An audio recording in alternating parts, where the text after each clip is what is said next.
ഇന്ന് തന്നെ ഡൗൺലോഡ് ചെയ്യൂ. കാണൂ നിങ്ങളുടെ ഫേവറേറ്റ് ഷോസ്. എനിക്ക് സ്വന്തമായിട്ട് വീടുണ്ട്. അച്ഛനോട് പറഞ്ഞിട്ട് നമുക്ക് ഏതെങ്കിലും ഒരു വീട്ടിലേക്ക് മാറാം.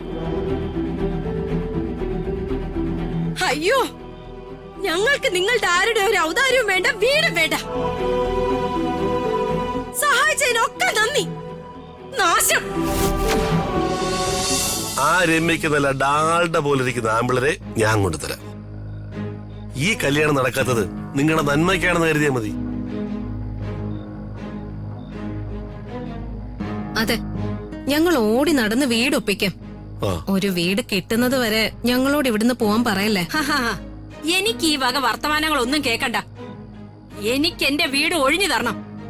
അതുവരെ ഞാൻ ഈ വീടിന്റെ വരാന്തയിൽ കുത്തിയിരിക്കാൻ പോവാ. ഒരു വീട് കിട്ടുന്നത് വരെ ഞങ്ങൾ ഇവിടെ നിന്ന് എങ്ങോട്ട് മാറില്ല. നിങ്ങൾ എന്ത് വേണോ ചെയ്തോ. ഇവിടെ നിയമവും നീതിപാലകരൊക്കെ ഉണ്ടല്ലോ.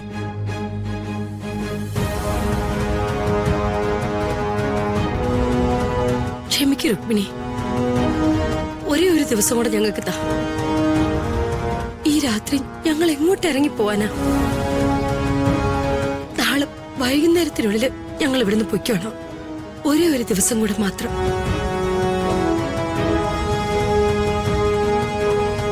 തൂക്കുമരത്തിൽ ഏറ്റുന്നതിന് മുമ്പ് ഒരു കരുണ കാണിക്കൂ പെണ്ണേ, ഒരു കരുണ കാണിക്കൂ പെണ്ണേ.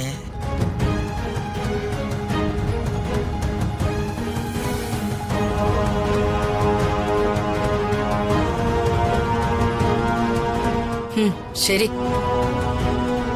നാളെ വൈകിട്ട് 5 മണിവരെ നിങ്ങൾക്ക് ഞാൻ സമയം തരും. അതിനുള്ളിൽ മാറിയിരിക്കണം.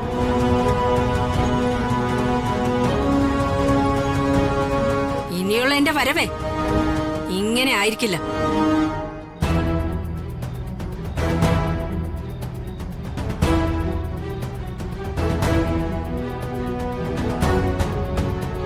എന്റെ ദൈവമേ, ഇവള് പോകുന്ന വഴിയിൽ പേപ്പട്ടിയും മൂർക്കം പാമ്പും ഒരുമിച്ച് കൊത്തണേ. അതിന് രുക്മിണി എന്ത് തെറ്റ് ചെയ്തു? അവളൊരമ്മയല്ലേ? ഏതൊരമ്മയ്ക്ക് സഹിക്കാവുന്ന കാര്യമാണോ ഇവരെല്ലാവരും കൂടെ ചെയ്തത്?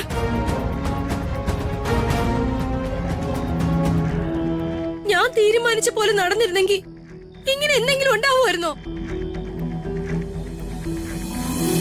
അത് ശരിയാ രാധമ്മ പറയുന്നത്. രമ്യ രാജു കല്യാണം കഴിച്ചിരുന്നെങ്കിൽ ഇവിടെ ഒരു വീടല്ല, ഓരോരുത്തർക്കും ഓരോ വീട് വീതം വെച്ച് കിട്ടുമായിരുന്നു. ഇതിപ്പോ സമാധാനമില്ല, കുടുംബവും തകർന്നു. ഒരു കിടപ്പാടം വരെ ഇല്ലാണ്ടാക്കി. എന്റെ ഈശ്വര, എങ്ങോട്ട് ഇറങ്ങിപ്പോവും? അങ്ങനെയൊന്നും സംഭവിക്കില്ല രാധമ്മേ. എനിക്ക് സ്വന്തമായിട്ട് വീടുണ്ട്. അച്ഛനോട് പറഞ്ഞിട്ട് നമുക്ക് ഏതെങ്കിലും ഒരു വീട്ടിലേക്ക് മാറാം. അയ്യോ, ഞങ്ങൾക്ക് നിങ്ങളുടെ ആരുടെ ഒരു ഔദാര്യവും വേണ്ട, വീടും വേണ്ട. സഹായിച്ചതിനൊക്കെ നന്ദി. നാശം.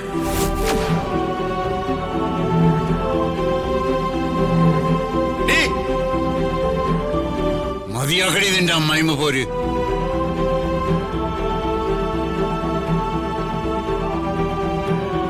ഒരായിരം വട്ടം ഗംഗയിൽ പോയി മുങ്ങിയാലും തീരില്ല നീ ചെയ്ത മഹാപാപം.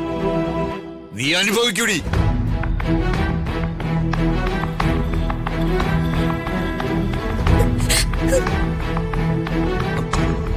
മേഡം,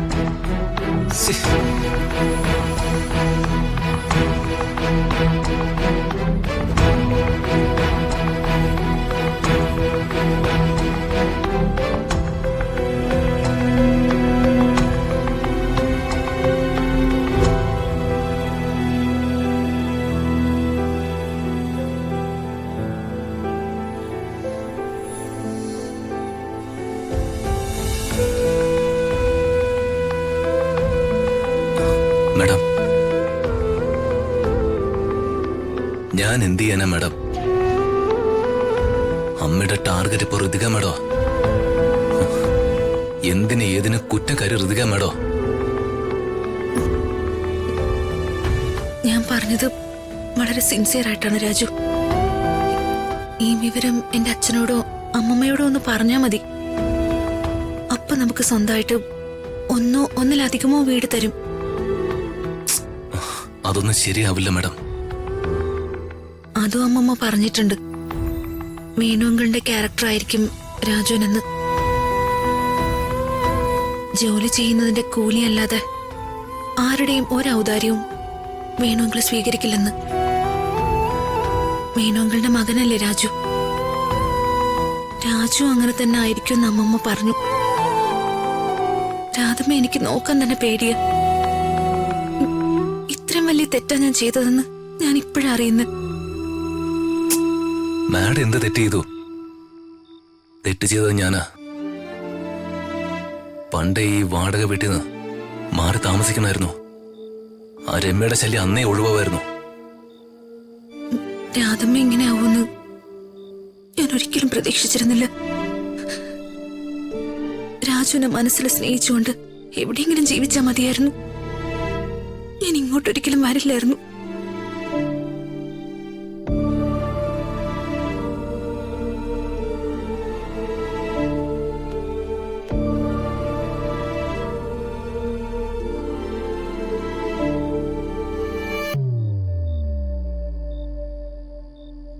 ആ കുഞ്ഞ് മര്യാദ കേടൊന്നുമല്ലല്ലോ നിന്നോട് ചോദിച്ചത്.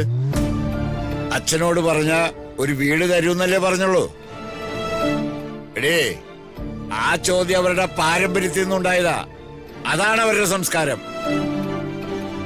ഇന്നാ കുട്ടി നിന്നോട് ചോദിച്ച ചോദ്യം വർഷങ്ങൾക്ക് മുമ്പ് മഹാദേവർമ്മ സാർ എന്നോട് ചോദിച്ചിട്ടുണ്ട്. കൃതിക മോളുടെ മുത്തച്ഛൻ വേണുവിനൊരു വീട് വേണ്ടേന്ന്. പിന്നീട് സരസ്വതി മാഡവും പ്രതാപൻ സാറും എന്നോട് ഇവനോടും ഇതേ ചോദ്യം ചോദിച്ചിട്ടുണ്ട്.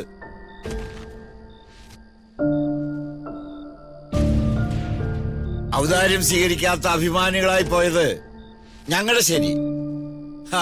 ചിലർക്ക് തെറ്റായി തോന്നാം.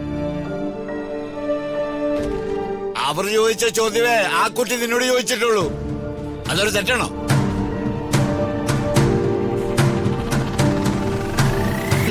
ഇതൊന്നും വേണ്ടായിരുന്നല്ലോ.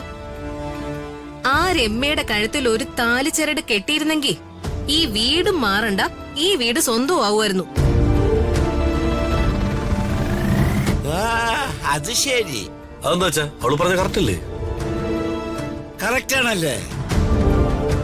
എന്നേക്കുമായി എന്റെ മകൻ അവളുടെ അടിമ. പതുക്കെ പതുക്കെ പലിശക്കാരി രുക്മിണി ഇവിടെ കയറി വന്ന് ഭരണം തുടങ്ങും. ഇപ്പൊ ഇവനീ വീട്ടിൽ താമസിക്കുന്ന പോലെ. ഞാനും ഭാര്യയും മക്കളും രുക്മിണിയുടെ നായ്ക്കള്. അവള് കേറി വരുമ്പോ കുരയ്ക്കണം, വാലാട്ടണം. നായെന്നല്ലേ എന്നെ വിളിച്ചത്? ഞാൻ അങ്ങനെയൊന്നും പറഞ്ഞിട്ടില്ല. എന്തൊക്കെയാണെങ്കിലും അമ്മ മാഡത്തോട് പറഞ്ഞത് വളരെ മോശമായി. ഓഹോ, മോശമായി പോയോ? സംശയം എന്താ? മോശമായി പോയി. ഭാര്യ പറഞ്ഞപ്പോ അവൻ നൊന്തു.